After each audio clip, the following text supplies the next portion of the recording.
अस्सलाम वालेकुम फ्रेंड्स, कैसे हैं आप लोग। उम्मीद है कि खैरियत से होंगे। आज मैं आपके लिए एक बहुत ही मज़ेदार स्पेशल रेसिपी लेकर आई हूँ और वो है ज़र्दा। ये आपने यकीनन खाया होगा और आज हम जो बनाएंगे वो बहुत ही स्पेशल ज़र्दा है। इसके लिए मैंने लिए हैं शर्फियाँ जो कि मेरी होममेड हैं, और किशमिश एक पाव ली है, एक पाव मैंने बादाम लिए हैं, और इस सेला चावल लिए हैं 2 किलो। इसको मैंने भिगो के रख दिया था 2 घंटे पहले।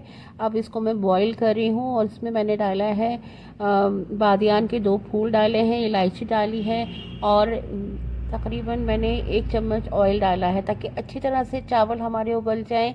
और उबलने के बाद मैंने इसमें 2 टेबल स्पून मैंने डाला है जर्दे का रंग यानी फूड कलर, जिससे हमारे जर्दे के जो चावल हैं और भी निखर के सामने आ गए हैं।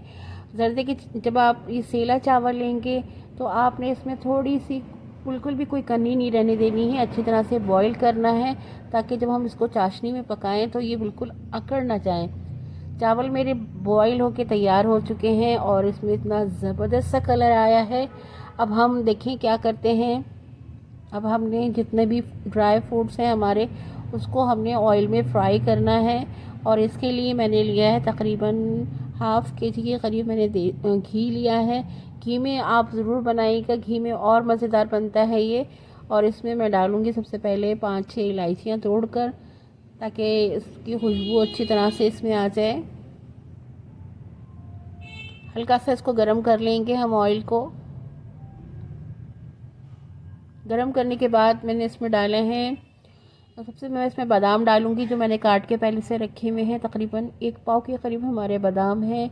और किशमिश को मैंने अच्छी तरह से धो के उनकी डंडियाँ वगैरह निकाल ली हैं, उसमें थोड़ी सी मिट्टी होती है, तो फ्रेंड्स आप अच्छी तरह से उनको वॉश कर लीजिएगा। किशमिश को, खोपरे को मैंने काट लिया है थोड़ा सा शेप में। और इसके अलावा मैंने जो ली है पिस्ता है, बादाम है, और किशमिश है, खोपरा है, ये हमारे ड्राई फ्रूट हैं और शर्फियाँ हैं। इसको हम हल्का सा फ्राई करेंगे और फ्राई करने के बाद हमने इसको ज़्यादा इसको ब्लैक नहीं करना है, हल्का सा हमने इसमें कड़कड़ा लेना है ऑयल घी में। आप चाहें तो इसमें थोड़े से गुलाब जामुन भी शामिल कर सकते हैं, ये मिठाई जो होती है वो भी डाल सकते हैं। इसमें 4 चांद लग जाएंगे अगर आप इसमें वो भी डाल लें, ये आपकी अपनी चॉइस है।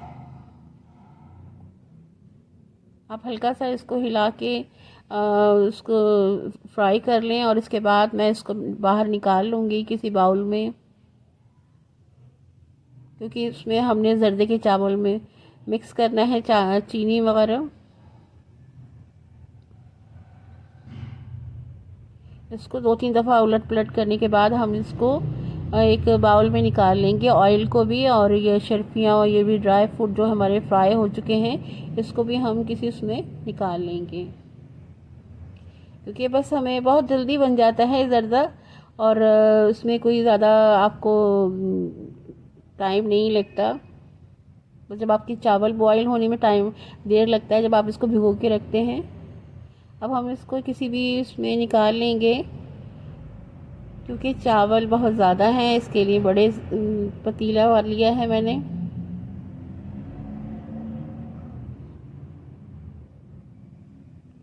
घी निकालने का एक फ़ायदा ये होता है कि अगर बहुत ज़्यादा घी हो गया है, एक तो अच्छी तरह से फ्राई हो गए हैं, और फिर उसके बाद अपनी मुनासबत से आप इसमें डाल सकते हैं वापस।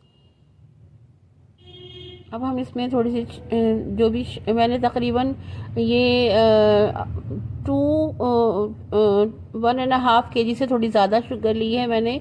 अगर आप ज़्यादा लेना चाहें तो आप 2 kg ले सकते हैं।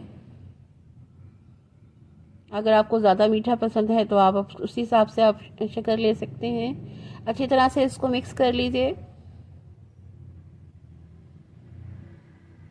सेला चावल लेने का एक तो फ़ायदा ये होता है कि चावल टूटते नहीं हैं और आपके बहुत अच्छे तरह से बन जाते हैं। और ये मैंने सारे जितने भी ड्राई फ्रूट्स हैं और शर्फियाँ वगैरह सब इसमें मिक्स कर दिया है, और हमारा ज़र्दा बिल्कुल तैयार हो चुका है, रेडी हो चुका है। इसको हमने दम पे रख दिया था और अब ये सारा शुगर वगैरह ये सब मिक्स हो गया है और लाजवाब ज़र्दा हमारा तैयार है। आप ज़रूर बनाइएगा, यकीनन सबको बहुत पसंद आएगा। ये थी मेरी आज की रेसिपी। अब इजाज़त चाहती हूँ। अल्लाह हाफ़िज़।